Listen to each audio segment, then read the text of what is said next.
Hello, everyone. Thanks for joining us today for a deep dive into the latest updates to Batman Arkham Shadow with Ryan Payton at Camouflaj. Hey, Ryan, where are you calling in today from?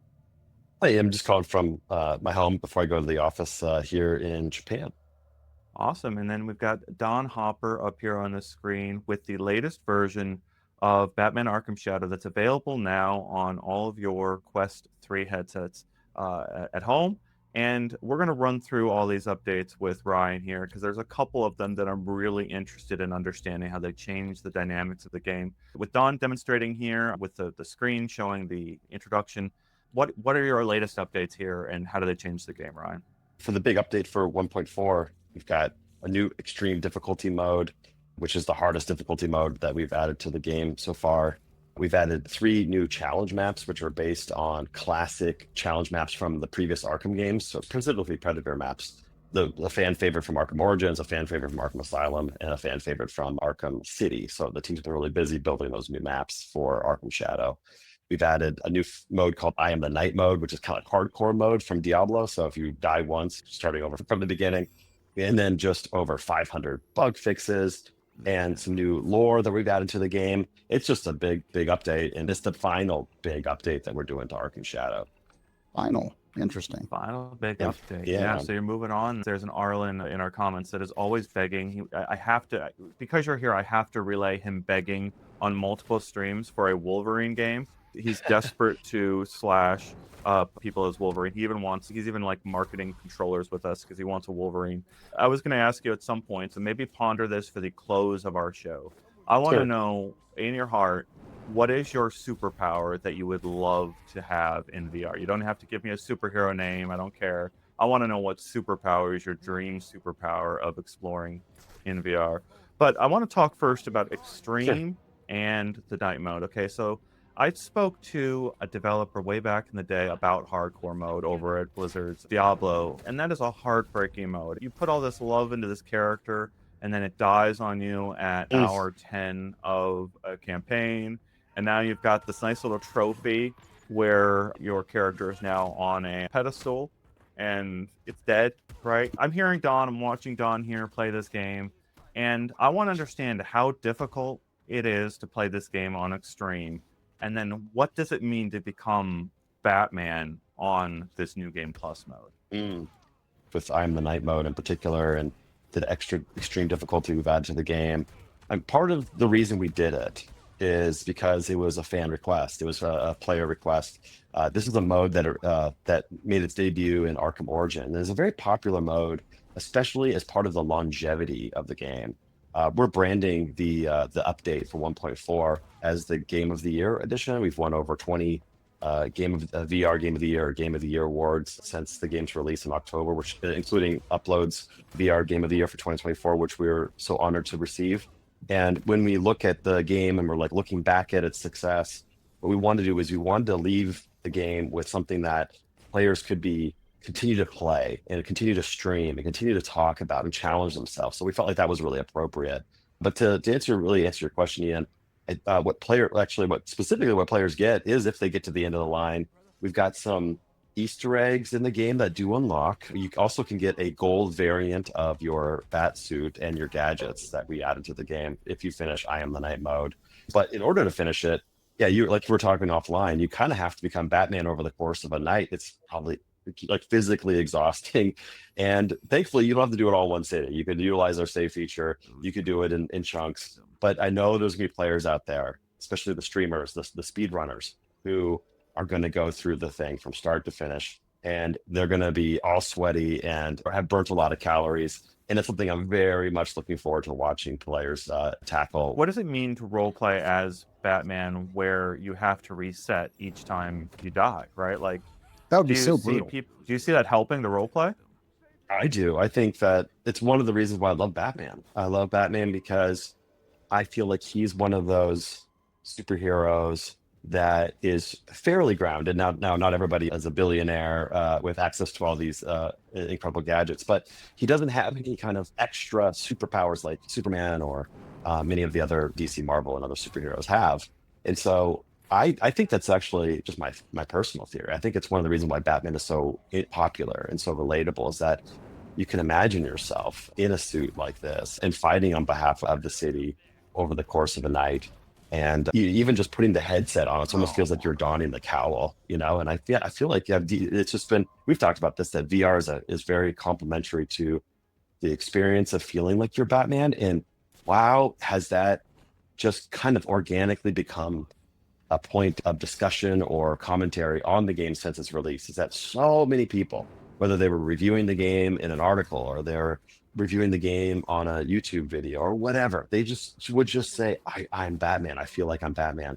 And I think a large credit goes to the team because of the full body avatar, the way that we just make you feel like you're Batman through the audio, visuals, and everything else. And so, yeah, this is like the ultimate way of expressing it, I think, with I Am the Night mode. Yeah, I can't even imagine it though. Like it's like the comparison of the amount of stress that I hold in my chest when I'm going around with that hardcore character in Diablo. I don't know that I could do that with Batman. And Yeah. you're like you think we're gonna see people on stream making it, and like I'm gonna see that heartbreak moment at hour 10, right, when they make some mistake, go into some encounter just a little unprepared. That's right. Yeah, they get a little sloppy, and then that's it. Because it's like how it is in real, probably in quote unquote real life. It's a major investment of time. I mean, Looking forward to watching it. When I got the phone call 4 years ago plus about whether or not we'd be interested in doing a new entry into the Arkham franchise with Meta, I was obviously very familiar with the Arkham franchise, but I wasn't an expert on it. And then I went and started diving into it. And this is 10 years on from the release of Arkham Asylum, many years on from City and Night. And one thing I just was not expecting was just how evergreen these Arkham titles are, how people are still streaming them, how they're still playing them countless times, how they're still making YouTube videos about like theories about the lore and the gameplay and finding new Easter eggs. These titles have a lot of longevity despite being single player games. And that's just really stuck with me when we were creating Arkham Shadow, and especially with these updates, adding the challenge maps, adding more Easter eggs, adding extreme difficulty mode, and now adding I Am the Night. To me, it's really me just responding to the way the communities have approached the other Arkham titles. And here's another one for you guys. It might not be on the platform that you're used to playing on, but jump into Quest 3, Quest 3S, and join the community, hopefully for years, just playing the game and learning more things. And I think it's just part of that Arkham DNA. It's beautiful. Yeah, that did seem to be a bit of the note that you were trying to place with this Game of the Year update in referencing more wholly the other games in the franchise. Yeah, and what did it mean to get all those Game of the Year awards? You know, like I know I've heard you sort of react to them individually, but now that time has passed and you're sort of closing the book on things other than bug fixes, I assume from here on out, what does it mean to sort of reflect on what this meant for players?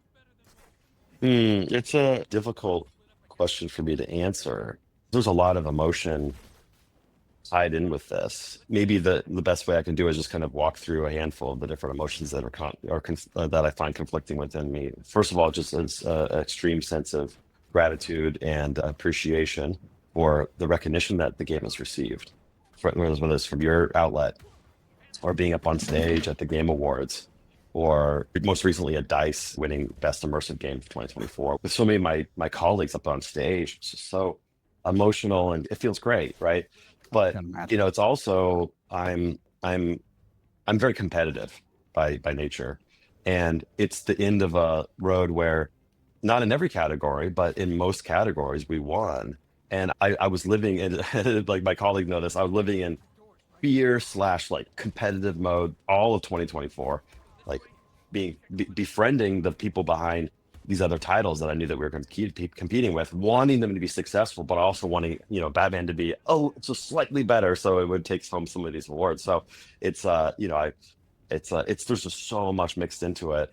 And the end of the line, I think, will probably be BAFTAs in April, assuming we get some good nominations there.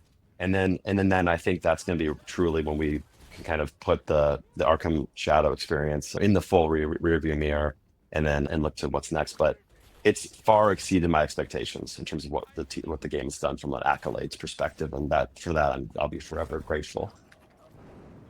Complicated emotions to convey there, right? Some schools you learn that art always is, right? There's no past tense. It just always will be, and this always will be a place that people can go and become the Dark Knight for a little while in this way. That's not going to go away. There's plenty of children. They spent their first Christmas 2024 as the Dark Knight, and that's a right. permanent part of their moment in gaming history, right? I'm sure that you have those same games that you hold dear to your heart from when you were a kid. This was that game for some kids at this holiday. So it's kind of wild that like the game always will be, as you point out, Game of the Year edition. But for you as a team, you're going to be moving on from this, and that's got to have some kind of level of bittersweet feel to it, right? Oh yeah, I mean, in some ways, if I had my way, we would just be updating Arkham Shadow from now until the end of time. It's been so much fun. It was an opportunity to, I think, make good on the promises that we made before launch and at launch of the game.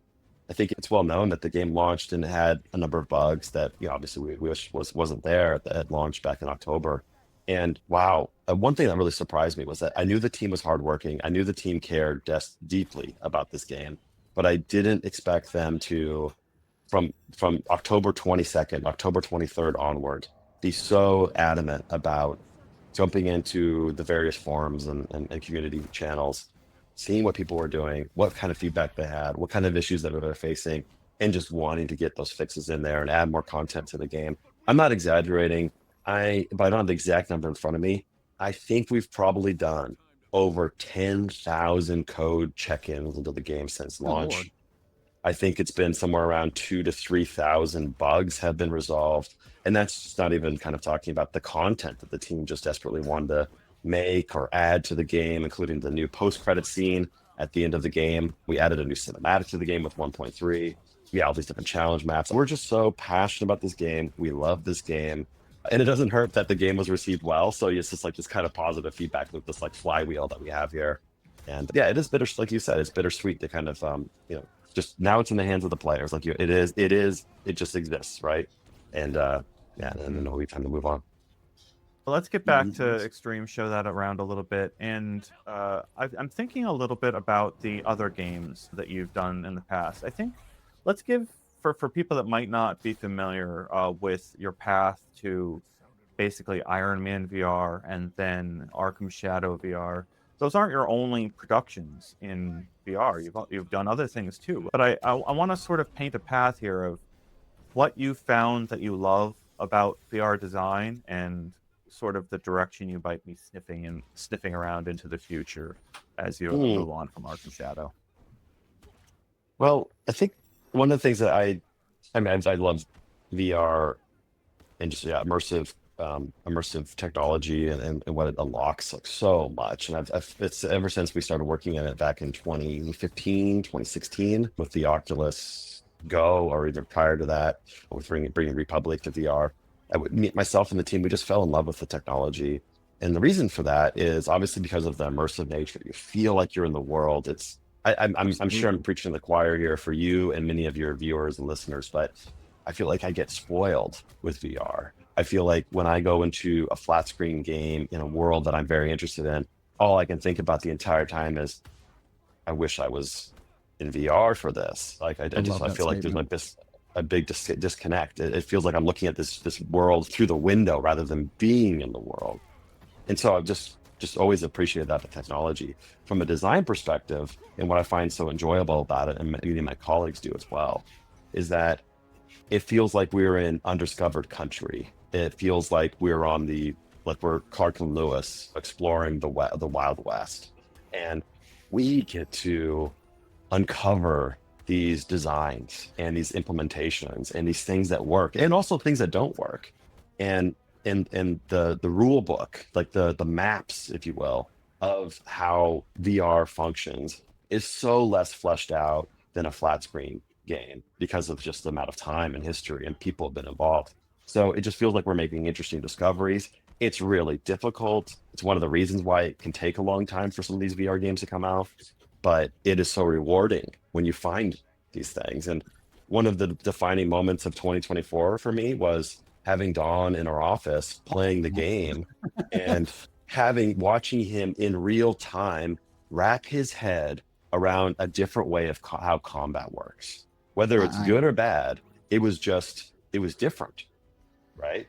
And that is the type of explorations, like that kind of undiscovered country that myself and my colleagues at Camouflaj were stepping into. And it's exhilarating and terrifying, and you hope people connect with it. And the rest is history in terms of Don's journey with that feature. It's so much fun, and you just don't get that opportunity, I think, in other platforms as much. I well, that appreciate that is that. both And humbling and amazing to hear. yeah, it was a big moment for Don and for us as well to have that moment. And it's honestly guided a little bit of our evolution even to where we are today with this stream. We spoke to you about your process in building Batman Arkham Shadow. And just last week, we had Andrew Ike from Alchemy Labs in the same format for streaming or for capture that we're doing here. And what we're doing here, and what I think Don encountered in that interaction with you, is when you talk about flat screen gaming or traditional gaming, there's such a big audience with so many subgroups of people all within that medium, right? And there's so much talk and confusion, and so much gets lost all the way from indie game developers on to AAA developers. There's such a massive disconnect between what artists are trying to do and explaining that they're trying to do something with their art, and actually getting to the ears and eyes of the people who are going to be playing these things.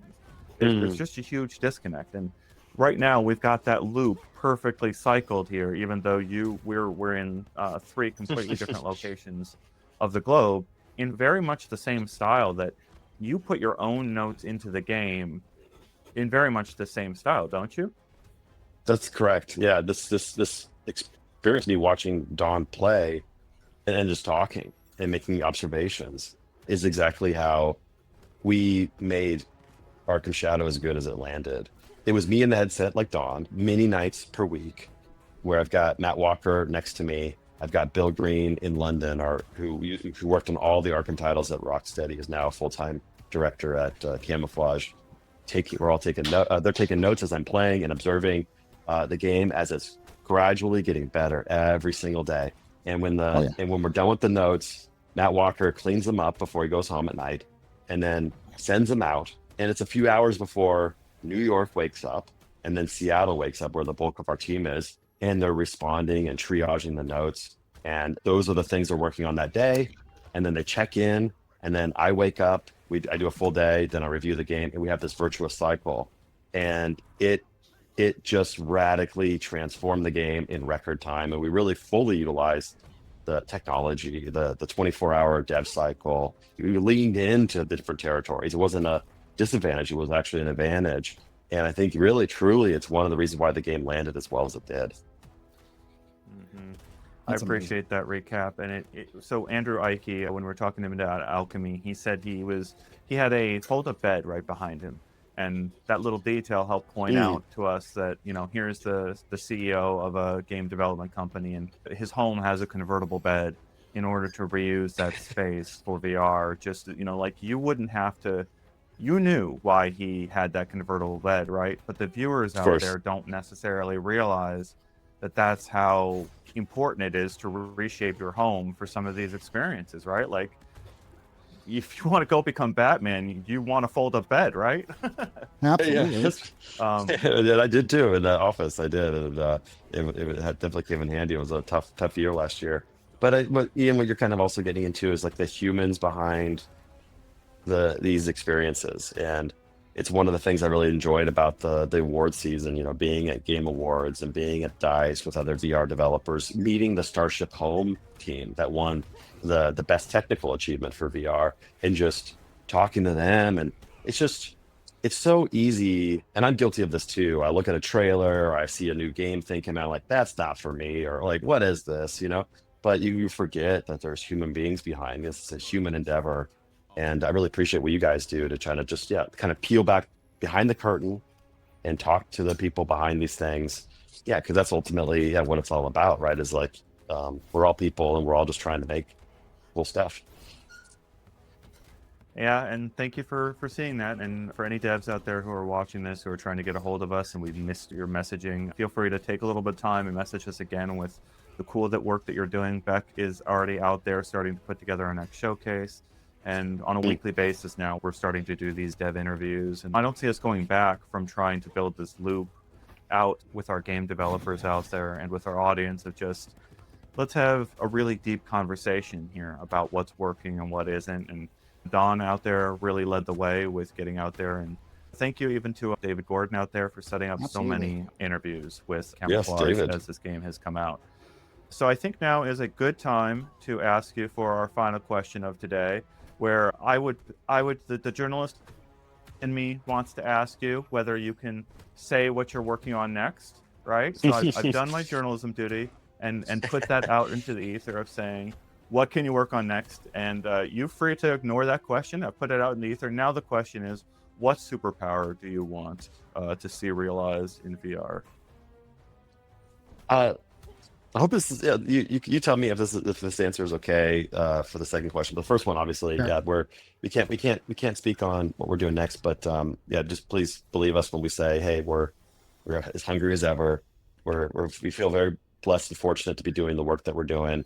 We're so proud of Batman Arkham Shadow, and we will continue to make updates to Arkham Shadow when necessarily if there's a bug or there's a small thing we have to address. But this is the last of the big updates. But when I think about just superheroes, which it's funny because like I grew up and still love superheroes, but I don't like have my bedroom filled with like superhero gadgets and posters and everything. So it's funny for me, but I understand why people ask me about it because our last two games were featuring some of the biggest superheroes of all time, Iron Man and now Batman. So I do. Let me just first say that I think a Wolverine VR game would be incredible. Incredible. Yeah. I want that. God. Really. It's almost like I just kind of want to steal that answer, right, Don? Just make it hand tracking. Arlen is wherever Arlen is, we're going to pin his comment because he's going to come back. We're going to point him in our community to your words, and he's going to be very excited, or they're going to be very excited. So you've spoken directly to a member of our community with your dreams. Yeah, Wolverine tearing stuff up with fists feels really. I mean, you could, and you could do it, right? I think with the Marvel's Powers Unite, with that Cesaro did, I believe you could play as Wolverine. Yeah, you could. Yeah, like from a story perspective, I think like more of like an old man Logan, kind of gritty. Use your claws to like actually climb up the walls. Yeah, I mean that's one of the fun things about this technology, or the technologies that are highlighted in the hardware, is that I'm thinking more about where's everything going. And one of the fun things about working within Meta is that I get to see it, right? I get to see where things are going in it. So I actually approach it from less of here's my favorite superhero or here's my favorite world, and I want to figure out a way to experience that through hardware. I get to have the opportunity of looking at it from the other opposite end, which is, here's all the great R&D that Reality Labs does, and like, ooh, in the future I can totally imagine this and this and this, and that's just one of the added benefits of working at this incredible company and getting excited about what the future of all this technology will unlock for developers such as ourselves. Yep, same here from us, and this is why we want to have more conversations like this, because now dreams of Wolverine and all the little, pebbles that are going to be falling off the rock as you stick your adamantium claws straight into the walls. We're going to be dreaming about those for the next few years while we wait for Camouflaj to formally announce its next project. We will not get our hopes up that it's a superhero project, because it could be anything after all. Super villain. Magneto. Ooh, that's scary. Magneto. Ooh, I'm sorry. I just watched X-Men First Class the other day. That would be very cool too. Magneto wielding. Oh, whoa! Got my mind racing. Sorry. Yeah, we were joking. Don has a tour of a VR chat world that is all about magnetism last year, where he was just learning about magnets and how they work from this world is wild. Yes. I think that's it for us today, unless you have anything else you want to close out on today, Ryan. Yeah, I just want to thank you guys for taking the time, for your interest in the game, again, for awarding it your VR game of 2024.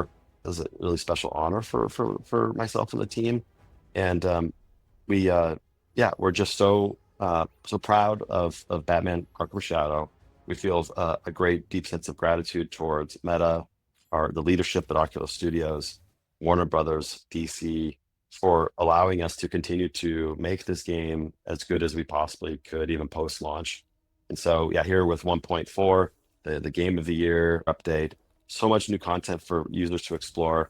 I kind of tease this, but the patch notes don't include everything that's in there. I wanted to leave a bunch of stuff in there for players to find over time. And best of luck to everybody who tackles I am the night mode, extreme mode. Try not to overdo it, but yeah, hopefully everybody streams and shares out their videos, their successes and failures. And I just hope it's part of like this longevity that the game will have for many months and hopefully many years to come. Awesome. Thank you for that, Ryan. And thank you for that, Don Hopper in the background, Beck for producing this show, David Gordon for setting this up, as well as all the players out there. Good luck with you going into Dark Knight mode and extreme difficulty. I wish you the best luck becoming Batman out there. That is not going to be an easy journey. Record your journey as you're going, because those might be the only ways that your Batman survives into the future. We can't wait to see what you're working on next, Ryan. We will keep on you to see what's the latest out there. We are obviously ongoing with our coverage of everything in the VR market, and gosh, we're closing the book now in the same way that you are on Batman Arkham Shadow. This Game of the Year edition now passes into memory as an artifact of 2024 that got updated a little bit into 2025. This game that won so many Game of the Year awards and got recognized. This journey that Don was on, questioning whether the influences of rhythm gaming might work in Batman universe, and then Don sort of just getting in there, putting in the time, and realizing it really, really, really, really worked for him. So thank you for Don being on that journey, for Ryan being on that journey with us. We'll see you all in the future.